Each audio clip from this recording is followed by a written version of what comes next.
साथीहरु तपाईले भिडियोमा एकदमै अचम्म किसिमको दृश्य देख्दै हुनुहुन्छ भन्दा नि फरक नपर्ला।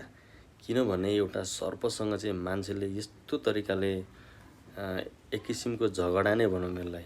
झगडा भन्ने अथवा खेलेको भन्ने जे भने पनि यो चाहिँ अलिकति आश्चर्य नै लाग्छ के यो। हेर्नुस् त कसरी खेल्न सकेको होला त नि। अब तपाईहरुलाई के लाग्छ त हेर्नुस् त यो मान्छे चाहिँ खतरा हो कि सर्प खतरा हो? यहाँ त छुट्याउनै गाह्रो भयो हेर्नुस् त। मान्छे अनि सर्प बराबर खेलिरहेको छ। ओ माई गॉड। यस्तो किसिमको दृश्य चाहिँ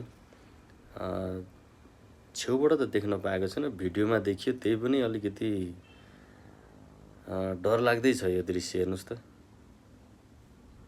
ओहो, समातेर यो मान्छेले के गर्न खोज्छ होला त सर्पलाई? कमेन्ट गर्नुस् अनि लाइक गरिदिनुस् है त।